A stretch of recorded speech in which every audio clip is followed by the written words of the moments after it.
সেটা করে থাকি। সেইজন্যই এই কথাগুলি আজকে বলছি। পৃথিবী সম্পূর্ণরূপে মেরুকরণ হচ্ছে। ২ টি ভাগে মানুষ বিভক্ত হয়ে যাচ্ছে। যার বাস্তব কিছু উদাহরণ গত কয়েকদিনে বিশ্বে ঘটে যাওয়া কয়েকটি ঘটনা দিয়ে আপনারাও হয়তো বুঝতে পারবেন। আমি একেবারে ছোটবেলা থেকেই শহরে পড়াশোনা করেছি। অতএব শহুরে জীবন সম্পর্কে আমার ভালো ধারণা রয়েছে। যে কারণেই শহর এবং গ্রামকে যখন আমি মিলাতে যাই, তখন আমার কাছে মনে হয় জীবিকার তাগিদে আমরা কত কিছুই না করি, কত কাজই না করি। কিন্তু এই কাজগুলি যদি গ্রামে মানুষ করত, তাহলে কতই না উন্নত করতে পারত বা নিজেকে কতটা সমৃদ্ধ করতে পারত। কথাগুলি অদ্ভুত লাগলেও এটার সম্পূর্ণ বাস্তব উদাহরণ আমি নিজেই। কারণ আমি নিজেই গ্রামে এই কাজগুলি করছি শহরে পড়াশোনা করে এসে। আর এই গ্রামের মানুষগুলি এগুলি কখনো মেনে নেবে না, এটা আপনারাও জানেন, আমি জানি এই বিষয়গুলি।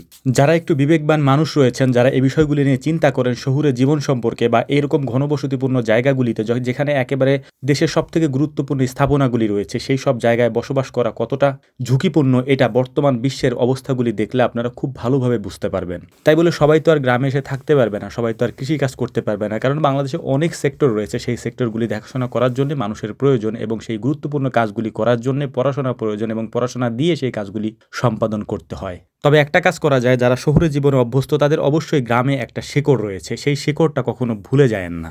এই যে দেখেন আমার ভাগ্নে ছোট মানুষ, ওকে দিয়েও কিন্তু আমরা কাজ করাই এবং আমরা যে কাজ করি ও কিন্তু সব কাজগুলিই পারে এই বয়সে। শহুরে জীবন অবশ্যই আমাদের দরকার, আমাদের ডাক্তার দরকার, আমাদের ইঞ্জিনিয়ার দরকার, আমাদের দেশের গার্মেন্টসগুলিকে পরিচালনা করার জন্য দক্ষ কারিগর আমাদের দরকার, দক্ষ জনবল আমাদের দরকার।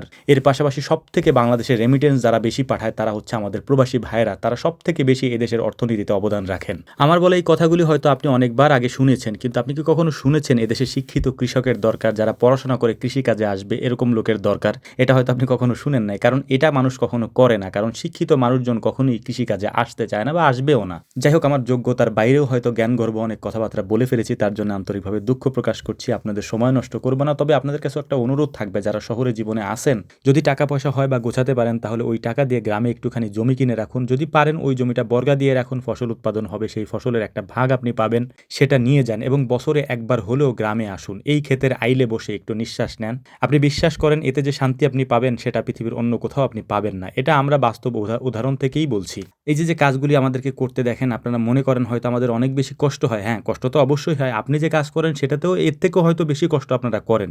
আমাদের কষ্টটা হয়তো কন্টেন্ট আকারে আপনাদের সামনে উপস্থাপন করা হয়, আপনাদের কষ্টটা সেভাবে আমাদের কাছ পর্যন্ত আসে না। আমরা জানি সেটা, যে প্রত্যেকটা মানুষ তার জীবনের স্ট্রাগলের যে বিষয়গুলি রয়েছে সেগুলি আসলেই কষ্টকর। যাই হোক, কাজ করতে করতে আমাদের ইফতারের সময় হয়ে গিয়েছে। মসজিদ থেকে ইফতারি আনিয়েছি, বাড়ি পর্যন্ত যাওয়ার আজকে সুযোগ হয়নি। তো যে কথাগুলি বললাম একটু ভেবে চিন্তে বসে তারপর একটু মাথার মধ্যে নিয়েন। আপনারা আমার পরিবারের সদস্যদের মতোই, তাই আপনাদের প্রতি শুভকামনা থাকবে। আল্লাহ তাআলা আপনাদেরকে হেফাজত করুন। আমার জন্য দোয়া করবেন। আসসালামু আলাইকুম ওয়া রাহমাতুল্লাহ।